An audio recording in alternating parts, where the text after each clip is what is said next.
लकड़ी की बाड़ पर की। एक बार एक आदमी अपनी पत्नी और छोटे बेटे के साथ रहता था। उसके पास एक खूबसूरत घर था। सारी सुख सुविधाओं के बावजूद जैसे जैसे उसका बेटा बड़ा हो रहा था, वह अपने बेटे के भविष्य के लिए चिंतित था। उस आदमी ने देखा कि उसके बेटे का स्वभाव खराब हो रहा था। वह हर समय गुस्से में रहता था और वह अक्सर घर में अपने माता पिता पर गुस्सा करता था और स्कूल में अन्य बच्चों पर गुस्सा करता था। गुस्से वाले स्वभाव के कारण लड़के की बातें दूसरे लोगों को बुरी लगने लगीं और उसके दोस्त उससे दूर रहने लगे। सभी लोग उससे मिलने से कतराते थे।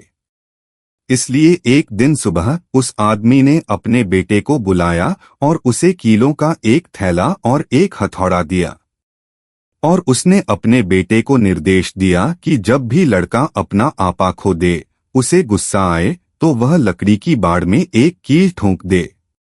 हालांकि लड़के को यह बहुत अजीब लगा, लेकिन उसने अपने पिता के निर्देशों का पालन किया।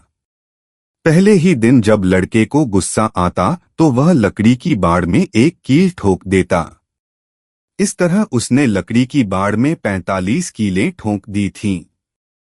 बाड़ में लगी कीलों को देखकर लड़के को लगा कि उसे जरूरत से ज्यादा गुस्सा आता है।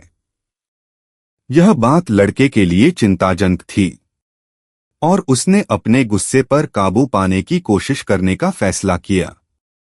अगले कुछ हफ्तों में लड़के का बाड़ में कीलों को ठोकने की संख्या धीरे धीरे कम हो गई, क्योंकि लड़के को पता चला कि बाड़ में कील ठोकने की तुलना में अपने गुस्से पर काबू रखना आसान था। आखिरकार लड़के ने धीरे धीरे अपने गुस्से को कम करना शुरू किया। एक दिन वह भी आया जब लड़के ने अपना आपा बिल्कुल भी नहीं खोया। उसने यह खबर अपने पिता को बताई और पिता बहुत खुश हुआ। उसके पिता ने लड़के से कहा कि जो कीलें उसने लकड़ी की बाड़ में ठोकी है, उसे अपने गुस्से पर नियंत्रण रखने के लिए हर दिन एक कील उखाड़नी चाहिए। लड़के ने वैसा ही किया।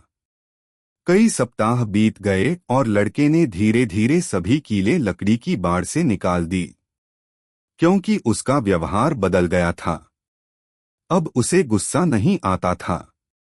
जब लड़के ने पिता को बताया कि बाड़ में लगी हुई सारी कीलें निकाल दी हैं, तो लड़के का पिता उसे आंगन में लकड़ी की बाड़ के पास ले गए और कहा, तुमने बहुत अच्छा किया है कि गुस्से पर काबू पा लिया है, लेकिन बाड़ में छेदों को देखो, यह कभी भी पहले जैसा नहीं होगा।